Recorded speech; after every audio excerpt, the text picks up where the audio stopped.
کل ایک شوری دا خواب گاہے نبی پہ رو رو کے کہہ رہا تھا کہ مصر و ہندوستان کے مسلم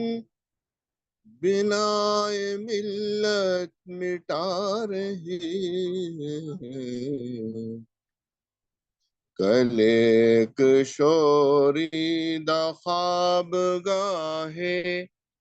نبی پہ رو رو کے کہہ رہا تھا کہ مصر و ہندوستان کے مسلم بنائے ملت مٹا رہے ہیں۔ یہ زائران حریم مغرب ہزار رہبر بنے ہمارے، یہ زائران حریم مغرب ہزار رہبر بنے ہمارے، ہمیں بلا ان سے واسطہ کیا جو تجھ سے نا آشنا رہی ہے، ہمیں بھلا ان سے واسطہ کیا جو تجھ سے نا آشنا رہی ہے۔ کل ایک شوری دا خواب گاہے نبی پہ رو رو کے کہہ رہا تھا، غضب ہے یہ مرشدان خود بھی، خدا تیری قوم کو بچائے، غضب ہے یہ مرشدان خود بھی، خدا تیری قوم کو بچائے، بگاڑ کر تیرے مسلموں کو یہ اپنی عزت بنا رہے ہیں، بگاڑ کر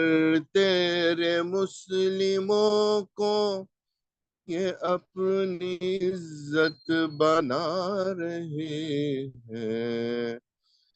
کل ایک شوری دا خواب گاہے نبی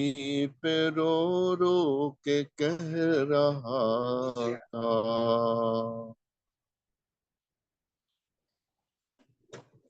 سنے گا اقبال کون ان کو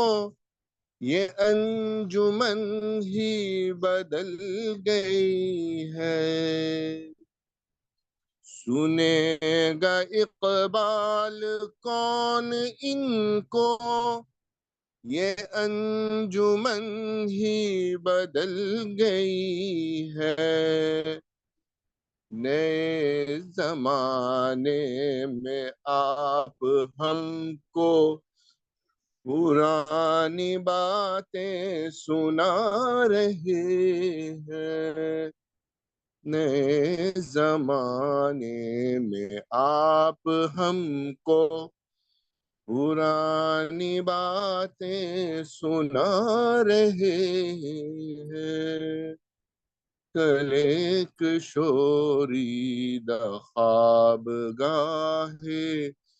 نبی پہ رو رو کے کہہ رہا تھا کہ مصر و ہندوستان کے مسلم بنائے ملت مٹا رہے ہیں۔ حقیقت یہ ہے کہ آج کل جو پاکستان کے حالات ہیں، ان حالات میں لگ رہا ہے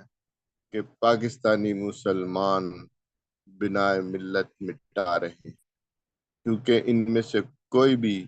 جو بے دعوے دار ہے حب وطن کے، حب ملت کے، کوئی بھی نبی کریم صلی اللہ علیہ وسلم جو دین لے کر آئے ہیں اس کے لیے جد و جہد نہیں کر رہے۔ ان کے کچھ اور ہی مقاصد ہیں، اور ہی منصوبے ہیں۔ یقین جانیے جب تک یہ اللہ کے دین کی طرف نہیں آئیں گے، اپنے رب کی طرف نہیں آئیں گے، دین محمد صلی اللہ علیہ وسلم کی سربلندی کے لیے جد و جہد نہیں کریں گے، یقین جانیے یہ امت تباہی کی طرف بڑھ رہی ہے۔ آپ اپنے آپ کو اس سے بچائیں، ان لوگوں کا ساتھ مت دیں، ان کو سپورٹ مت کریں۔ اللہ کو کیا جواب دیں؟ اللہ تعالی ہمیں صحیح دین کی سمجھ عطا